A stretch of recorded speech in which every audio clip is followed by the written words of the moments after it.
জামান, মানুষের সামনে একটা যুগ আসবে, একটা সময় আসবে, লোকেরা দলে দলে মসজিদে যাবে, সালাত আদায় করবে, সব মসজিদ মুসল্লি দ্বারা পূর্ণ থাকবে, ওয়ালাইসা ফীহিম মুমিন, কিন্তু কোন মসজিদে একজন মুমিন বান্দা পাওয়া যাবে না। তারা কারা? মুসল্লি আছে, সালাত আদায় করে, মসজিদ ভর্তি, কিন্তু কি নাই? মুমিন নাই। তাহলে সালাত পড়েও যে একজন মানুষ মুনাফেক, সালাত পড়েও একজন মানুষ যে মুশরিক, সালাত পড়েও যে একজন মানুষ কি কাফের, এই হাদিস তার প্রমাণ। আমরা সালাত পড়ি, গান বাজনা করি, তাই না? এই তিনটা কারণের মধ্যে আমি 6টা কারণের মধ্যে আমি বলবো।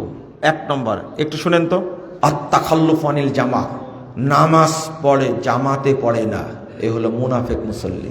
2, তাখিরুস সালাহ, সালাত পড়ে দেরি করে পড়ে, এ হলো মুনাফেক মুসল্লি। 3, আল কাসালু ইলা কিয়ামিস সালাহ, সালাত পড়তে যেতে অলসতা করে। অলসতা বুঝেন তো?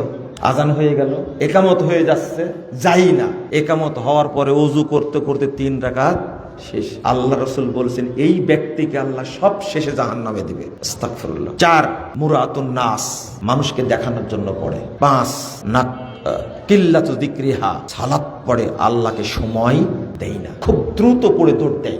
3 রাকাত সালাত পড়তে, মাগরিব পড়তে সময় লাগবে মাত্র, পড়তে অন্তত 10-12 মিনিট সময় লাগার কথা, কিন্তু ও 3 রাকাত সালাত 3 মিনিটে পড়ে কি দৌড়, আল্লাহকে সময় দেয় না। 6 নম্বর, নাকরুহা কানাকরিল গুরাব ওয়াদ-দুয়ুক, যে কাকের মতো মুরগের মতো ঠোকায় সালাতে, রুকুরে সিজদায়, এ হলো মুনাফিক মুসল্লি। এই অভ্যাসগুলো আমাদের মধ্যে নাই, তাই না? আছে না? একটা যদি থাকে, একটা নামাজ পড়ে জামাতে পড়ে না, এ হলো মুনাফিক মুসল্লি, তার সালাত আল্লাহর দরবারে কবুল হবে না। এই জন্যই তো মাথায় টুপি, মুখে দাড়ি, ভূমি অফিসে চাকরি করে, নামাজও পড়ে, সবচেয়ে বড় ঘুষখোর একটা, নামাজ পড়ে ঘুষখোর, সালাত আদায় করে, বিদ্যুৎ অফিসে চাকরি করে, ঘুষ খায়। একজন প্রশাসনিক কর্মকর্তা বলছে যে আপনারা যে লোকের কথা বলছেন, এই লোক এখন দাঁড়ি রেখে তাহাজ্জুদ পড়ে, খুব বড় মুরব্বী হয়ে গেছে এখন, অথচ আমি বসে আছি তার সামনে, ঘুষের টাকা নিয়ে আসছে। কিসের টাকা? ঘুষের টাকা। আর ওই ভদ্রলোক ওযু করে বের হয়েছে, এখন জহর পড়বে তাই। তখন বলছে এমন টাইমে আসলে কেবল আমি ওযু করে বের হলাম, নামাজটা পড়বো, বুঝেন না মনে হয়, তাই না?